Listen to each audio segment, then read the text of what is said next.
Hello friends, આજે હવે unit 8માં આગળ વધીએ છીએ। રીડ 1માં આપણે જોઈ ચૂક્યા કે આપણે આપણા કરિયર માટે વિચારવું હોય તો કેવા કેવા પ્રશ્ન આપણે આપણી જાતને પૂછવા જોઈએ અને એના જવાબને આધારે આપણે કંઈક નક્કી કરી શકીએ।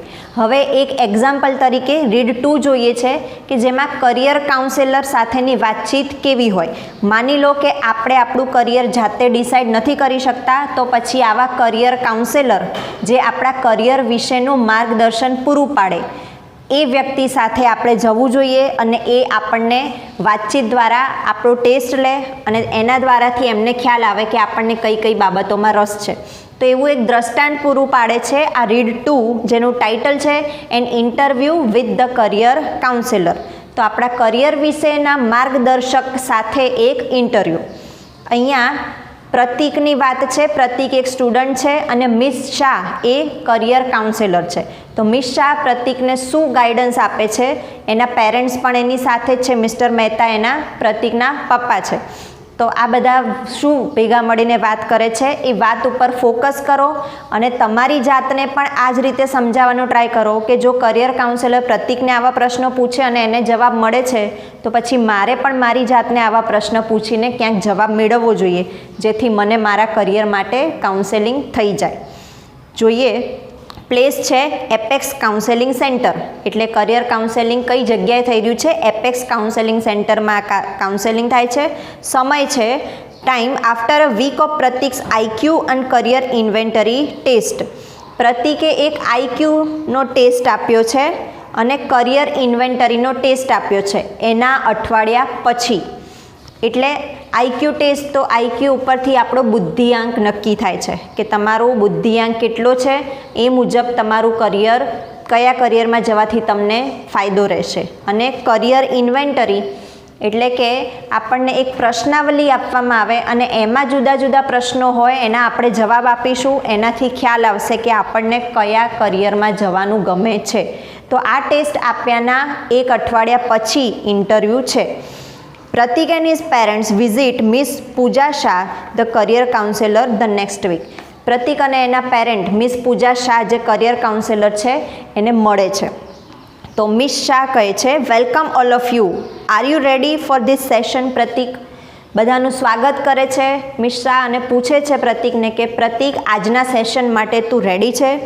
પ્રતીક કહે છે thanks madam, I am eager to have this session. Eager એટલે આતુર, તો પ્રતીક કહે છે કે હા થેન્ક યુ મેડમ, હું તો આ સેશન માટે આતુર છું, મારે ઉતાવળ છે, જાણવું છે કે હવે મારું સેશન પતશે ત્યારે શું ડિસિઝન આવશે। તો મિસ શાહ કહે છે let me ask you a few questions about yourself. ચાલ હું તને તારી જાત વિશે કેટલાક પ્રશ્નો પૂછું। Would you tell me what you like to do in your spare time. Spare time એટલે ફ્રી ટાઈમ। તો મિસ શાહ પૂછે છે કે તું શું મને કહી શકીશ કે તું તારા આવા ફ્રી સમય, મતલબ કે કંઈ જ નથી કરવાનું હોતું એવો સમય, સ્પેર ટાઈમ, એમાં તું શું કરતો હોય છે? કંઈ નથી કરવાનું મતલબ કેવો સમય? કેટલોક સમય એવો છે જેમાં તમારે સ્કૂલમાં જવાનું હોય, કેટલોક સમય તમે હોમવર્ક કરો, વાંચો, કેટલોક સમય તમે રમો છો, ટીવી જુઓ છો, ઊંઘો છો અને રોજિંદી ક્રિયા પતાવો છો, એના સિવાય પણ અમુક સમય બાકી રહેતો હોય છે, તો એમાં તમે શું કરો છો? એ અહીંયા પ્રતીકને પૂછવામાં આવ્યું છે। પ્રતીક કહે છે I like to read about latest scientific inventions, biographies of the scientist and detective novels, I am fond of solving puzzles too. તો ફ્રી સમયમાં પ્રતીકને શું કરવું ગમે છે? સાયન્ટિફિક ઇન્વેન્શન વિશે વાંચવું ગમે છે કે દુનિયામાં અથવા તો આપણા દેશમાં વૈજ્ઞાનિક કઈ કઈ શોધો થઈ છે, વિજ્ઞાનની બાબતમાં કઈ કઈ શોધો થઈ એના વિશે મને વાંચવું ગમે છે। બાયોગ્રાફીઝ ઓફ ધ સાયન્ટિસ્ટ, વૈજ્ઞાનિક લોકોનું જીવન વૃત્તાંત, એમની કથા મને વાંચવી ગમે છે। And detective novels, detective novels વાર્તાઓ, ડિટેક્ટિવ પ્રકારની વાર્તાઓ મને વાંચવી ગમે છે। આઈ એમ ફોન્ડ ઓફ એટલે શોખીન હોવું, હું પઝલ્સ સોલ્વ કરવાનો શોખીન પણ છું, એટલે કે મને પઝલ સોલ્વ કરવા ગમે છે। પઝલ એટલે કોયડા ઉકેલ, તો મને આ બધું ગમે છે। Mister Mehta his father, Prateek I have told you not to waste time after puzzles, still you did that. હવે એના પપ્પા વચ્ચે બોલે છે કે પ્રતીક મેં તને કહ્યું હતું કે પઝલ સોલ્વ કરવામાં તારો સમય વેસ્ટ ના કરીશ, steel you did that. Steel એટલે હજુ પણ તું કરે છે. એટલે પપ્પાના મતે શું છે કે પઝલ સોલ્વ કરવા એટલે તો ગેમ થઈ, પણ ખરેખર એવું નથી. જેને પઝલ સોલ્વ કરતા આવડે છે એમ એનું મગજ વધારે વિકસિત થાય છે, કારણ કે એમાં મગજથી વિચારવું પડે છે. તો આપણો બુદ્ધિઆંક પણ એ મુજબ વિકસિત થાય છે. એટલે બ્રેઇન ગેમ્સ આવે છે, આવા બધા કોયડાઓ ઉખાણાઓ જેને આપણે સાદી ભાષામાં કહીએ, એ કરવું જરૂરી છે, જેનાથી આપણું મગજ એક્ટિવ થાય છે. તો પપ્પાને એવું લાગે છે કે આ તો રમત છે, એટલે કહે છે કે તું હજુ પણ પઝલ સોલ્વ કરે છે. તો મિસ શાહ એમને વચ્ચે કહે છે કે it's okay mister Mehta, solving puzzles add to the logical ability of child. કે ઇટ્સ ઓકે, પઝલ સોલ્વ કરવા એ સારી વાત છે, કારણ કે પઝલ સોલ્વ કરવાથી બાળકની માનસિક શક્તિ વિકસે છે. એટલે અઘરી બાબતોમાં બાળકે ધ્યાન લેવું જોઈએ. તો પઝલ એ પણ એક અઘરું જ કામ થયું કે સીધી રીતે ખબર નથી પડતી, તો આપણે મગજને કસીને એનો જવાબ લાવીએ છીએ. એટલે એ આપણી માનસિક રીતે જે એબિલિટી છે, લોજિકલ પાવર, રિઝનિંગ પાવર, એ વધારે છે. મિસ્ટર મહેતા કહે છે ઓ આઈ સી, ઓકે હવે મને ખબર પડી. એટલે હવે પઝલ સોલ્વ કરવી એ સારી બાબત છે, એ મિસ્ટર મહેતાને ખ્યાલ આવ્યો. મિસ શાહ પૂછે છે પ્રતીક, what type of co-curricular activities did you participate in during your school days?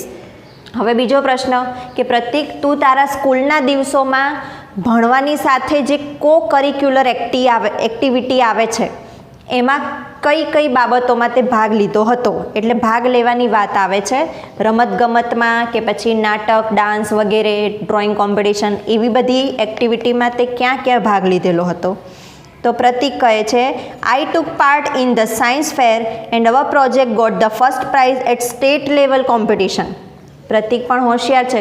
પ્રતીક કહે છે કે મેં સાયન્સ ફેરમાં ભાગ લીધો હતો, અમારી સ્કૂલમાં વિજ્ઞાન મેળો યોજાયો હતો, એમાં મેં ભાગ લીધો હતો, અને મારો પ્રોજેક્ટ હતો એ સ્ટેટ લેવલે પહોંચ્યો હતો, રાજ્ય કક્ષાએ મારો પ્રોજેક્ટ પહોંચ્યો હતો, એમાં મને પહેલું પ્રાઇઝ મળ્યું હતું. એટલે રાજ્ય કક્ષાનો સાયન્સ ફેર હતો, એમાં મારા પ્રોજેક્ટને પહેલું સ્થાન મળ્યું હતું. Miss Shah, that means you have keen interest and sum creativity in the field of science. તો આનો મતલબ એ થાય છે કે તને સાયન્સની ફિલ્ડમાં ક્રિએટિવિટીવાળું કામ ગમે છે. એટલે કેવી રીતે ખ્યાલ આવ્યો? તો એ એના સ્પેર ટાઈમમાં શું કરતો હતો? સાયન્સને લગતું જ વાંચન કરતો, સાયન્ટિસ્ટને લગતું વાંચન કરતો હતો, પઝલ સોલ્વ કરતો હતો. અને જો સ્કૂલમાં પણ કોઈ એક્સ્ટ્રા એક્ટિવિટી થાય છે તો એ બીજી કોઈ બાબતોમાં નહીં, પરંતુ સાયન્સ ફેરમાં ભાગ લીધો. અને ભાગ લીધો પણ એટલું સરસ પ્રોજેક્ટ એણે બનાવ્યો કે રાજ્ય કક્ષાએ પહેલો નંબર મળ્યો. તો આના ઉપરથી આપણને પણ ખ્યાલ આવે કે પ્રતીકને સાયન્સની મેટરમાં બહુ રસ છે, અને એ પણ ક્રિએટિવિટી. સાયન્સ ફેરમાં આપણે શું કરીએ છીએ? નવું કરીએ છીએ, જે શોધ થયેલી છે એ નહીં, એના સિવાયની કરીએ છીએ. તો એ રીતે પ્રતીકને કહે છે કે તો પછી તને સાયન્સમાં ક્રિએશન કરવામાં વધુ ઇન્ટરેસ્ટ છે. Did you make the model yourself? Did you explain it to the visitors too? તો હવે પૂછે છે કે શું પેલું પ્રોજેક્ટ હતો મોડેલ સાયન્સ ફેરનો, શું એ તે તારી જાતે બનાવ્યું હતું? અને જેટલા પણ વિઝિટર એ જોવા આવે તો શું તું એને એક્સપ્લેન કરતો હતો, સમજાવતો હતો કે આવું છે? પ્રતીક કહે છે નો મેડમ, ના ma'am, my project partner did all that. મારા પ્રોજેક્ટ પાર્ટનરે બધું કર્યું હતું, મતલબ કે સમજાવતો અને બધું એ કરતો હતો. I only selected the subject, prepared charts and diagrams and made all the planning about the presentation. તૈયારી મેં નથી કરી, પરંતુ સબ્જેક્ટ મેં ડિસાઈડ કર્યો હતો કે આ વસ્તુ, આ બાબત ઉપરનો પ્રોજેક્ટ હોવો જોઈએ, એ મારી ચોઈસ હતી. ચાર્ટ જેટલા પ્રિપેર કરવાના હતા એ મેં પ્રિપેર કર્યા. ડાયાગ્રામ્સ જેટલી પણ આકૃતિઓ દોરવાની હતી એ મેં દોરી છે. And made all the planning about the presentation, અને પ્રેઝન્ટેશન કેવી રીતે કરીશું એ બધું જ મેં કર્યું છે. એટલે પડદે કે પીછે આપણે જે કહીએ એ બધી મહેનત પ્રતીકે કરી હતી. અને જે રજૂ કરવાની વાત આવે અથવા તો બનાવવાની વાત હતી, આઈડિયા પ્રતીકનો હતો, બીજું બધું કામ એના ફ્રેન્ડે કર્યું. અને વિઝિટર્સ આવે એની આગળ બોલવું પડે આપણે કે મારા પ્રોજેક્ટમાં આવી બાબત છે, એ પણ એનો ફ્રેન્ડ બોલતો હતો, એ પ્રતીક બોલતો ન હતો. In fact I wrote the speech for the presentation. ખરેખર તો એ સ્પીચ પણ મેં જ લખી હતી. એટલે કર્યું છે બધું પ્રતીકે, પણ એ પબ્લિકની આગળ બોલતો ન હતો. પબ્લિકવાળું કામ એના ફ્રેન્ડે કર્યું હતું. Miss Shah, that's very good. આ તો બહુ સારી વાત કહેવાય કે ઓવરઓલ તો બધું તે જ કર્યું. It means you don't like to talk much. પણ આનો મતલબ એ થાય છે કે તને બોલવું બહુ ગમતું નથી. મતલબ કે બધાની સામે વિઝિટર્સને જ્યારે એક્સપ્લેન કરવાનું આવ્યું ત્યારે પ્રતિક નહોતું કર્યું. એટલે આનો મતલબ એવો થાય કે તને બધાની વચ્ચે બહુ બોલવું નથી ગમતું. You like to work behind the curtain. તને પડદાની પાછળ રહીને કામ કરવું ગમે છે. પ્રતિક કહે છે યસ મેડમ, હા વાત સાચી છે. I believe a thought is more powerful than an action. જુઓ, એના પોતાના વિચારો પણ છે અત્યારથી, જે ઇન્વર્ટેડ કોમામાં બતાવ્યા છે. એટલે આવું ક્યારે થાય? જ્યારે આપણે સતત વાંચતા હોઈએ, આપણને આપણી જાતને ઓળખતા હોઈએ અને પછી આપણા પોતાના વિચારો ડેવલપ થાય. તો એ કહે છે કે મારું વિચારવું એવું છે કે ઇન્વર્ટેડ કોમામાં thought is more powerful than an action. કાર્ય કરતાં વિચાર વધારે શક્તિશાળી છે. કાર્ય ક્યારે થાય? જ્યારે વિચાર આવ્યો ત્યારે. વિચાર જ ના આવ્યો હોય તો એ કાર્ય થવાનું ન હતું. એટલે હું એવું માનું છું કે ભલે હું બોલતો નથી બધાની સામે, પણ બધું પ્લાનિંગ, બધા વિચારો તો મારા હતા ને, તો એ પાવરફુલ છે. Mister Mehta says it's not like that madam. ના મેડમ, એવું નથી કંઈ સાવ. He talks less because he is always busy with his computer. એ ઓછું એટલા માટે બોલે છે, એના પપ્પા કમ્પ્લેન કરે છે કે તમને લાગે છે આ ઓછું બોલે છે, પણ એટલા માટે ઓછું બોલે છે કારણ કે આખો દિવસ કમ્પ્યુટરમાં જ બિઝી હોય છે. I think he likes to operate machines. મને એવું લાગે છે કે એને મશીન ઓપરેટ કરવા વધારે ગમે છે. Don't you think he should go for mechanical engineering? Mister Mehta miss શાહને પૂછે છે કે શું તમને નથી લાગતું કે આને મિકેનિકલ એન્જિનિયરિંગમાં મોકલી દેવો જોઈએ, કારણ કે કમ્પ્યુટર ઉપર વધારે સમય બેસતો હોય છે અને મશીનરી પણ વધારે પસંદ કરે છે. After all his brother is quite successful in the same field. અને બીજું કારણ એના પપ્પા શું આપે છે કે આનો ભાઈ છે એ પણ મિકેનિકલ એન્જિનિયર જ છે અને એ ફિલ્ડમાં એ બહુ સફળ થયો છે. પ્રતિક કેન ઇઝીલી જોઈન હિમ. તો પછી પ્રતિક પણ એને જ જોઈન કરી લેશે. એટલે જનરલી આ બધાના મા બાપ આવું વિચારે છે એ બતાવ્યું કે મમ્મી પપ્પાઓ શું વિચારે છે, ઉપરથી જ પોતાના બાળકને ઓળખે કે આ મોબાઈલ મચડે છે, આ ટીવી જોવે છે, આ કમ્પ્યુટર જોવે છે, એટલે એ ટાઈમ જ વેસ્ટ કરે છે એવું લાગે છે. અને પછી પોતાના ઘરમાં કાં તો પોતાના કુટુંબમાં, સમાજમાં કોઈક એક્ઝામ્પલ હોય એનું એક્ઝામ્પલ આપે કે આ ભાઈનો દીકરો આવું કરે છે તો તું પણ એમાં જા, આ બેનની દીકરી આવી રીતે આ કોર્સમાં જોઈન થઈ છે તો તું પણ એમાં જા. એટલે એના જેવું જ કર એવું મમ્મી પપ્પાનો આશય હોય છે. પણ જરૂરી નથી કે એ વ્યક્તિને એ સફળતા મળી છે એ આપણને મળી જ જાય. તો મિસ શાહ કહે છે કે his brother success in that field doesn't mean Prateek should also choose the same. ભાઈ સફળ થયો છે એનો મતલબ એ નથી કે પ્રતિકે એ જ ફિલ્ડ પસંદ કરી લેવી જોઈએ. Pratik might have different personality altogether. પ્રતિકની પર્સનાલિટી જુદી પણ હોઈ શકે છે. Pratik says you are right madam. હા મેમ, તમે સાચું કહો છો. I work on computers to search new things and prepare a PPT. હવે પપ્પાએ કીધું હતું ને કે કમ્પ્યુટર ઉપર બેસી રહે છે, તો પ્રતિકે હવે એનો જવાબ આપ્યો કે હું કમ્પ્યુટર ઉપર જ બેસો હોઉં છું, પણ શાના માટે? To search new things. નવી નવી બાબતોને શોધતો હોઉં છું કમ્પ્યુટર ઉપર. And prepare a PPT, PowerPoint presentation, એની તૈયારી કરતો હોઉં છું હું કમ્પ્યુટર ઉપર. I like to accumulate information about the fundamental theories of chemistry. કેમેસ્ટ્રીની ફંડામેન્ટલ થિયરી, જે મૂળભૂત પાયાની જે થિયરી છે એના વિશેની મને જુદી જુદી ઇન્ફોર્મેશન ભેગી કરવાનો શોખ છે. આ બધું મને ગમે છે. તો આ બધું કામકાજ હું કમ્પ્યુટર ઉપર કરું છું. હવે પપ્પાને શું લાગે કે દીકરો કમ્પ્યુટર ઉપર બેસીને ટાઈમ વેસ્ટ કરે છે, પણ ખરેખર પ્રતિક સારું કામ કરી રહ્યો છે. બધા છોકરાઓ કંઈ ટાઈમ જ વેસ્ટ કરતા હોય એવું ન હોય. ઘણા લોકો ગેમમાં વેસ્ટ કરે છે સમય, જ્યારે ઘણા લોકોને પોતાની ખબર છે તો એ પછી પોતાને જે જરૂરી છે એ બાબતો ઉપર ફોકસ કરે છે. તો મિસ શાહ કહે છે કે એક્સિલન્ટ, આ તો અભૂતપૂર્વ થઈ ગયું, બહુ જ સરસ વાત કહેવાય કે તું કમ્પ્યુટરનો આવી રીતે યુઝ કરે છે. That means you like to find out the truth behind the things. આનો મતલબ એ થયો કે કોઈ પણ બાબત છે એની પાછળનું સત્ય શું છે એ જાણવામાં તને રસ છે. એટલે અહીંયા એણે ઉપર શું કહ્યું હતું કે નવી નવી ઇન્ફોર્મેશન લેતો રહું છું અને કેમેસ્ટ્રીના જે પાયાની થિયરી છે એ બધાની પાછળ શું છે, મૂળ શું છે, એ બધી માહિતી હું ભેગી કરું છું. એટલે મિશ્રા કહે છે કે તો તને દરેક બાબતની પાછળ સત્ય શું છે એટલે સત્યના મૂળ સુધી પહોંચવામાં રસ છે. Which is your favourite TV show? તારો ફેવરિટ ટીવી શો કયો છે? પ્રતિક કહે છે I like how things are made, brain games and the science of stupid on Discovery and National Geographic channel. National Geographic channel અને Discovery channel TV ઉપર આ બે channel આવે છે જેની ઉપર 3 શો છે. હાઉ થિંગ્સ આર મેડ, વસ્તુ કેવી રીતે બને છે તેના માટેનો એક શો આવે છે. બ્રેન ગેમ્સ, પઝલની આપણે જે વાત કરી કે મગજથી આપણે વિચારવું જ પડે એવી ગેમ્સ એ શોમાં બતાવે છે. ધ સાયન્સ ઓફ સ્ટુપિડ, આ નામનો જે શો છે એ નાની નાની વાતો જે આપણને સ્ટુપિડ લાગે છે પણ એની પાછળ પણ સાયન્સ રહેલું છે, વિજ્ઞાન રહેલું છે, એ શો આવે છે. તો ઇન શોર્ટ શું થયું કે મગજને એક્ટિવ કરવાવાળા શો અને નવી નવી માહિતી મેળવવાવાળા શો જોવા એ પ્રતિકને ગમે છે. પ્રતિક કહે છે હજુ કે they explain how the rules of science are applied to our routine life. Science of સ્ટુપિડમાં એવું કહેવામાં આવે છે, એટલે એવા બધા આપણને શો બતાવે છે કે આપણી રોજિંદી લાઈફમાં પણ વિજ્ઞાનના નિયમો છે એ આપણને ખબર નથી હોતી, કેવી રીતે છે એ બધું એમાં બતાવે છે. તો મને આવા પ્રકારનો શો જોવા ગમે છે અને હું ટીવીમાં આવું જોઉં છું. મિશ્રા કહે છે it's nice to know that, આ તો બહુ સારી વાત થઈ, જાણીને સારું લાગ્યું મને. In fact I like those shows too. Mishra કહે છે કે મને પણ આવા શો જોવા ગમે છે. Would you tell me about your role models? હવે મને એમ કહે કે તારું રોલ મોડલ કોણ?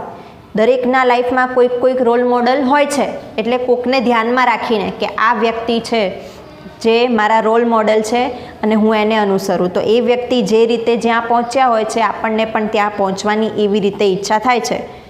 તો પ્રતિક કહે છે કે થોમસ આલ્વા એડિશન, વૈજ્ઞાનિક થોમસ આલ્વા એડિશન એ મારા રોલ મોડલ છે. As he invented a lot of small things to સર્વ મેનકાઇન્ડ. અને મને કેમ એ ગમે છે? કારણ કે એમણે એવી શોધો કરી છે જે માણસની જાતને ઘણી બધી ઉપયોગમાં આવી છે. નાની નાની શોધો, આપણે રૂટીન લાઈફમાં તો નાની નાની શોધ હોય છે જેની ઉપર આપણે ધ્યાન આપતા જ નથી. આપણને ટીવીમાં અને ન્યૂઝપેપરમાં મોટી શોધ વિશેની જ ખબર હોય કે મંગળ ઉપર જીવન છે એ શોધાયું, ચંદ્ર ઉપર જીવન છે એ શોધાયું, આ બધી શોધ થઈ. પણ એ આપણા રૂટીન લોકોના કામમાં આવે છે? ના. આપણે તો કેવી શોધો આવે, જેમ કે ખાવા માટે ડાઇનિંગ ટેબલ કોણે શોધ્યું હશે, લાઇટ કોણે શોધી હશે, પંખો કોણે શોધ્યો હશે, ચમચી, વાડકી, આ બધા વાસણોની રચના કોણે કરી હશે, આ ચોક છે, પેન છે, પેન્સિલ છે, મેકઅપ છે, આ બધું જ કપડાં સીવવાનું સાધન છે જે આપણા ધ્યાનમાં આવતું નથી, પણ આ બધું કોકે તો શોધ્યું ને, ત્યારે આપણે વાપરી રહ્યા છે. તો આવી નાની નાની શોધ થોમસ આલ્વા એડિસને કરી હતી, એટલે એ મારા રોલ મોડેલ છે. મિશ્રા કહે છે would you also like to સર્વ mankind with the help of science? શું તને પણ એવું છે કે તું સાયન્સની મદદથી માણસ જાતને મદદ કરે, એટલે તું પણ એવું કંઈક કરે જેનાથી માણસોને મદદ મળે? પ્રતિક કહે છે yes madam, I can't see people in pain. Pratik કહે છે કે હા મેમ, મને લોકોને પેઇનમાં જોવા ગમતા નથી. પેઇન એટલે દુઃખ, દર્દ. તો કહે છે કે હું લોકોનું દુઃખ જોઈ શકતો નથી, એટલે હું પણ જે દુઃખી લોકો છે એ લોકોની મદદ કરવા માગું છું સાયન્સની મદદથી. મિશ્રા કહે છે what kind of lifestyle do you prefer? તને હવે કેવા પ્રકારની જીવનશૈલી ગમશે? Do you wish to have a luxurious life? શું તારે લક્ઝુરિયસ લાઈફ જોઈએ છે? લક્ઝુરિયસ એટલે અતિશય સુખ સગવડતા ભરી લાઈફસ્ટાઈલ. આપણે રીડ 1માં આના વિશે વાત કરી ચૂક્યા છે કે સિમ્પલ લાઈફસ્ટાઈલ હોય, સંતોષી જીવન, જેટલી જરૂરિયાત છે એ મળી જતું હોય તો એમાંય ખુશ રહેતા હોય છે લોકો. જ્યારે અમુક લોકો એવા છે કે જરૂરિયાતો તો પૂરી થાય જ છે, એ સિવાય પણ એમને હજુ સારું ને સારું જોઈએ છે, સુખ સગવડતા ભરી લાઈફસ્ટાઈલ જોઈએ છે, દરેક પ્રકારના મોજ શોખ જોઈએ છે, બધા જ પ્રકારની ફેસિલિટી જોઈએ છે. તો એ પૂછે છે કે શું તને લક્ઝુરિયસ લાઈફસ્ટાઈલ ગમે છે? પ્રતિક કહે છે નો મેડમ, ના મેમ, મને એવી અતિશય સુખ સગવડ ભરી લાઈફસ્ટાઈલ નથી ગમતી. I do believe in simplicity. હું તો સાદગીમાં જ માનું છું. જુઓ, પ્રતિક પણ પોતાના કેવા વિચારો વ્યક્ત કરે છે. જનરલી આ ઉંમરે પોતાના વિચારો હોતા નથી, આપણે જે લોકો કે એ મુજબ જ આપણે બોલતા હોઈએ છીએ, પણ અહીંયા પ્રતિકની પોતાની વિચારસરણી છે. કે મારે આવું બધું નથી જોઈતું, મારે તો એકદમ સાદગીભરી લાઈફસ્ટાઈલ જ જોઈએ છે. I think satisfaction is more important than money. અને હું વિચારું છું કે રૂપિયા કરતાં સંતોષ મહત્ત્વનો છે, મની કરતાં સંતોષ હોવો જરૂરી છે. એટલે મની એક ટાઈમે હોય કે ના હોય, ઓછા હશે તો ચાલશે, સંતોષી જીવન હોવું જોઈએ. એટલે બહુ વધારે પડતી આશાઓ નથી મને, બહુ મોટા મોટા સપનાઓ નથી, એવું પ્રતીકનું કહેવું છે. મિસ શાહ કહે છે that means you will be satisfied with a regular income. આનો મતલબ એમ છે કે નોર્મલ ઇન્કમ હશે તો તને ચાલી જશે, બહુ વધારે પડતી આશાઓ તારી નથી ઇન્કમની મેટરમાં. You don't have dreams to be a millionaire. લાખોપતિ કરોડોપતિ બનવાનું તારું સપનું નથી. રૂટીન આમ આદમીની જેમ તને ચાલી જાય એવું છે. જ્યારે અમુક લોકોને તો હોય કે મારે તો આવા લાખોપતિ જ બનવું છે અને હું તો એવું જ કામ કરીશ, તો એવું તારે નથી. Prateek says you are right madam. હા, તમે સાચું કહો છો. I don't like the industrial environment or the ups and downs of the corporate world. જો એની લાઇકિંગ પણ ક્લિયર છે કે મારે ઇન્ડસ્ટ્રીયલ એન્વાયરમેન્ટ નથી જોઈતું. ઇન્ડસ્ટ્રીયલ એટલે ઔદ્યોગિક, આજુબાજુ બહુ જ ઉદ્યોગો વિકસ્યા હોય, ફેક્ટરી કારખાના, એવું પર્યાવરણ મારે નથી જોઈતું. Ups and downs of the corporate world. Corporate વર્લ્ડના અપ્સ એન્ડ ડાઉન્સ એટલે ક્યારેક ખુશી અને ક્યારેક ગમ, એટલે ઊંચ નીચ તો ચાલ્યા કરતી હોય છે. તો જે બિઝનેસ વર્લ્ડ છે, કોર્પોરેટ વર્લ્ડ, એમાં આવું ચાલે રાખે છે કે ઘડીકમાં સમય બહુ સારો હોય તો સારું એવું આસપાસ જોવા મળે છે. કમાણીની મેટર હોય કે પછી આપણી પોસ્ટની મેટર હોય, આપણી જવાબદારીની મેટર હોય, ગમે તે. અને કેટલીક વખત સમય સારો નથી પણ ચાલતો, એટલે અપ એન્ડ ડાઉન થતી રહે છે લાઈફસ્ટાઈલ. તો કહે છે કે મારે એવું નથી જોઈતું અને મારે બહુ ઔદ્યોગિક એટમોસ્ફિયર પણ નથી જોઈતું. I want to contribute my talent for the progress of the nation. હું મારા દેશના પ્રોગ્રેસ માટે, પ્રોગ્રેસ એટલે પ્રગતિ, મારા દેશની પ્રગતિ માટે હું મારું ટેલેન્ટ આપવા માગું છું. ટેલેન્ટ એટલે પોતાની આંતરશક્તિ, પોતાનામાં જે કૌશલ્ય રહેલું છે, સ્કિલ રહે છે, તો એના આધારે મારો દેશ આગળ વધે એવું હું ઈચ્છું છું. ખાલી મારો પર્સનલી પ્રોગ્રેસ થાય એવું નથી ઈચ્છતો. જનરલી બાળકોને બધાને શું હોય કે હું આમ કરું, હું તેમ કરું, હું લાખોપતિ બનું, મારે ગાડી લાવી છે, મારે ઘર જોઈએ છે અને મારી આવી જોબ જોઈએ. જ્યારે પ્રતીક શું કહે છે કે હું નહીં, પણ મારા કામને લીધે મારો દેશ આગળ વધે એવું મારું કામ હોવું જોઈએ. તો મિસ શાહ કહે છે that is really great thought પ્રતીક. આ તો અતિશય ખૂબ જ સરસ વિચારો છે પ્રતીક તારે. I hope every student should be clear about his or Har choices. તો હું એવી આશા રાખું કે દરેક વિદ્યાર્થીઓને આવી જ રીતે પ્રતીકની જેમ પોતાની ચોઇસ ખબર હોવી જોઈએ. થેન્ક યુ ફોર કોઓપરેટિંગ સો વેલ. તે મને સહકાર આપ્યો એ બદલ ખૂબ ખૂબ આભાર. It was nice talking to you all. તમારા બધા સાથે વાતચીત કરીને મને સારું લાગ્યું. એટલે મિસ શાહ એ એના પેરેન્ટ્સ સાથે વાત કરી અને પ્રતીક સાથે વાત કરી છે. એટલે એમને જે જાણવું હતું, ઇન્ટરવ્યૂનો મતલબ શું થાય? પ્રશ્નોત્તરી. તો મિસ શાહે બધા પ્રશ્નો પૂછ્યા અને પ્રતીકે એના જવાબ આપ્યા. તો એમણે પ્રતીકના મનમાં કરિયરને લઈને, કરિયરની ચોઇસને લઈને, કેવા પ્રકારનું વાતાવરણ, કેવા પ્રકારની ઇન્કમ, એનો પોતાનો શોખ શું છે, પોતે ફ્રી ટાઈમમાં શું કરે છે, શું ગમે શું નહીં, આ બધું જ એમણે જાણી લીધું. આ કરિયર કાઉન્સેલરનું કામ છે. આ બધું એણે જાણી લીધું છે. હવે જાણ્યા પછી શું કહેશે એ આપણે રીડ 3માં જોવાનું છે. તો આશા રાખું છું કે તમને આ સેશનમાં ખ્યાલ આવી ગયો હશે. હવે શું આન્સર આવશે મિસ શાહ તરફથી એ આપણે રીડ 3માં જોઈશું. Thank you.